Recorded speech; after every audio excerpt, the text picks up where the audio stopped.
Conversion rate optimization for clothing brands in 2023. Okay, here's the ultimate process for having the highest conversion rate possible for fashion brands specifically. In this video, I'm not going to go over all the tactics and hacks. I'm going over the exact principles that lay the foundation of good conversion rate for fashion brands. And if you understand those core principles, you understand the framework on how to improve your conversion rate on your website. Okay, so something that's really important to know is the importance of conversion rate, because you can be spending a lot of money on advertising, on influencer marketing, on your product, but if your website sucks, you're not gonna get any sales. And the other part of it, the flip side, let's say you have a 0.5% conversion rate, which I see with a lot of small brands. They haven't figured it out yet and they're stuck around 0.5 to 0.7. But let's take 0.5 as the example. If you increase your conversion rate from 0.5%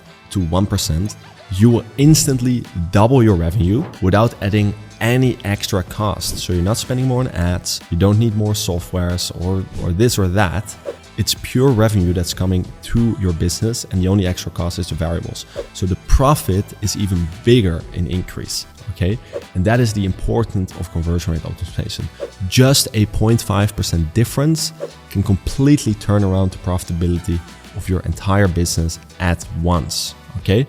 So now that you know the importance of conversion rate, let's get into the main framework and principles of what make websites convert for fashion brands specifically. Because as you know, the visual nature of a clothing brand or a fashion brand, it's way different than selling supplements, gadgets, where there's a lot of benefits. There you can do upsells and discounts. Specifically with high-end fashion brands, you want to keep it clean. You don't want to be salesy, you don't want to be using gimmicks or hacks or countdown timers or all of that rubbish. You just want to have a very clean brand without using any of the BS, okay? So here's how to do that.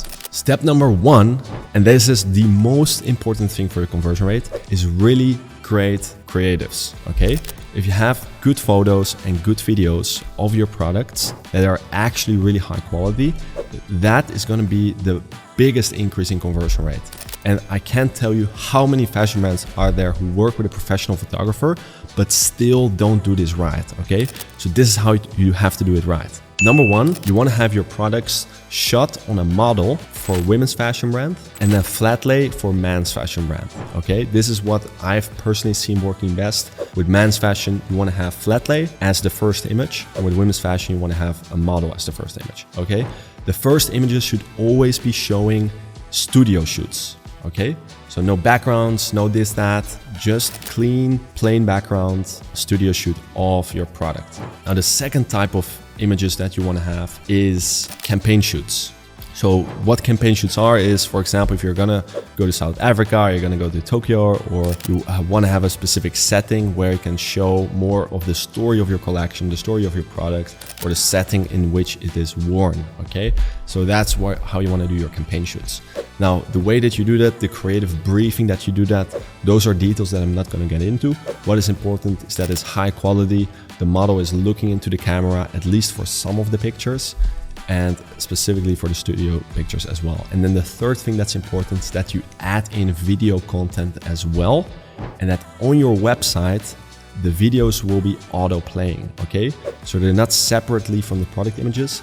There will be product images, and somewhere in there will be videos as well. Now, the way that you can do that is you can either get a developer to make sure that videos are auto playing on your website, or what you can do, you can convert your videos to WebP files, which actually allows that file to be an image. So you upload it as an image, but it will look just the same as a video. The only thing is that it doesn't have any sound, which is totally fine and which is actually required for auto playing videos in general, okay? So the only thing you have to do with videos is convert them to WebP files and then upload them to your product page. Now that's it in terms of product images. If you do those things and if you do them high quality and really think about it and study it, then that is going to be the main driver for your fashion brand. Now, another important thing about that I have to note is that because of the visual nature of a clothing brand, it's important that the product images are the main part that is focused on in the website. So for example, if you have a desktop website, you want to be using 2/3 to 3/4 of the website for the images, and then only a small part on the side for your product description and all that information. Okay, it's important that the image has all the focus of the visitor of the website and they can look at the product because it's a visual product. Nobody's going to read about your t-shirt, your blazer, or whatever. They want to see it. Okay, so you have to make that really high quality, really big and visual. Now, the second thing that is important is you want to split test the models that you're shooting with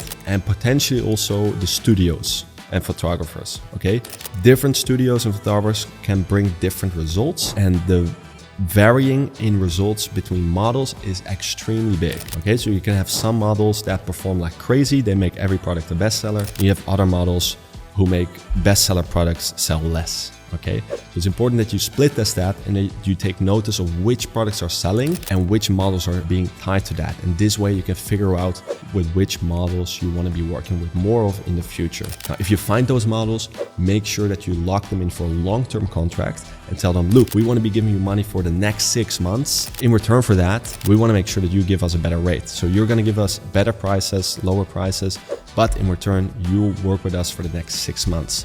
Okay, so this is a win-win for the model who's working with you because they know they have work for the next 6 months. This is also a big win because this way you can rely on them working with you and you get a cheaper price and they're not going to increase that price in that period. Okay, it's important that you do that because if you lose a key asset like this can put your business in temporary danger. Now, the third thing that is really important when you're building a website is that the UX, so that's the user experience, is extremely simple, okay? People have to be easily navigating through your website. They should easily be able to find what they're looking for. That means that the homepage clearly explains what your brand is about. It shows some of the collections that you've done. It shows what is a new collection, what is an old collection, which are the best sellers, what is the story about the brand, what are the type of people who are into this brand. That information should be very clear. And then also the collection page, it should have all the filters so people can filter their colors, materials, price range, if something is in stock or not. All that information should be easily accessible on the collection page. And the same counts for the production page. Make sure that the user experience is very simple. There's no friction, there's no inefficiencies or things looking ugly. UX is super simple and the process is simplified for somebody coming to your website all the way to buying a product. Okay, if you do that, that is going to help. And that brings me to my fourth point, which is very clear and simple information. And with information, I basically mean copywriting. So make sure that all product descriptions are written with minimal words, very simply written so that it's easy to read, okay? So one tool that I often use with the product pages of my clients at eCommerce is I put their product description copy and their website copy through a tool which is called Fletcher Kincaid Calculator. And what this tool does is it calculates the FK score of your copy. And the FK score basically means, look, this text that you wrote here, we calculated that it's 8th grade reading level or that it's college level reading level. Okay, you want to make it as easy as possible to understand. It's a big mistake that people are trying to make it very complex because they think their customers are people who are from universities or who are very smart. This is a big mistake. Don't do that. People don't like to read complex text when they're just shopping for clothes. It must be super simple, super easy to read. So the lower you can get your FK score, the higher your website is going to perform. And that brings me to my last point, which is minimal information. It's very important that everywhere on your website, the information and the copy is hidden, okay? People can easily access it by clicking on tabs and unfolding the information, but not all text and all information is immediately available inside, okay? So for example, a big mistake is that a lot of brands will put their full refund policy into their product page or into the product description. Okay, that is not needed. You can have a tab with simplified how does the refunds work. It may be 3 or 4 sentences, but you don't put your entire refund policy there. Another thing is shipping. You don't use 5 tables and images and providers. You just say, look, this is what the shipping cost. We ship to these countries. If your order is bigger than $200, you get free shipping. That's it. You keep it very simple so people are not getting confused.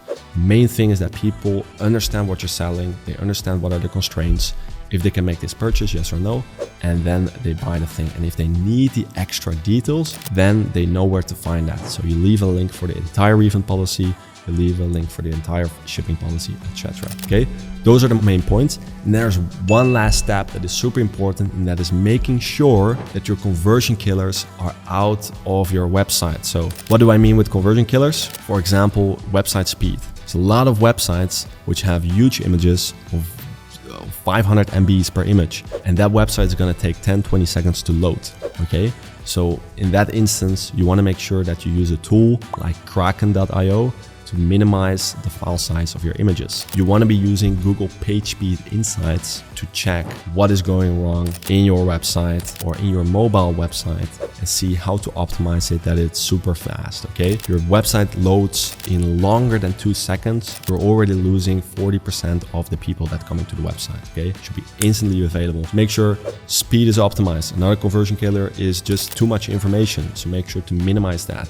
Another conversion killer is just bad design. So some people are still on WooCommerce with a website designed in 2012. Okay, you can't do that anymore. You have to either move to a custom website or use some of the Shopify 2.0 themes. You have to use the new design principles and the new UX principles that work and that make websites look good. Okay, so that's it for now. I'll do another video where I can go really into the specifics of conversion hacks and things that are proven to work for us. For now, these are the main principles. If you really focus on these principles, you can easily double your website conversion rate, okay? Especially if you're starting at 0.3 or 0.4, you can easily double that. Now, I hope this was valuable for you, and I'll see you in the next one.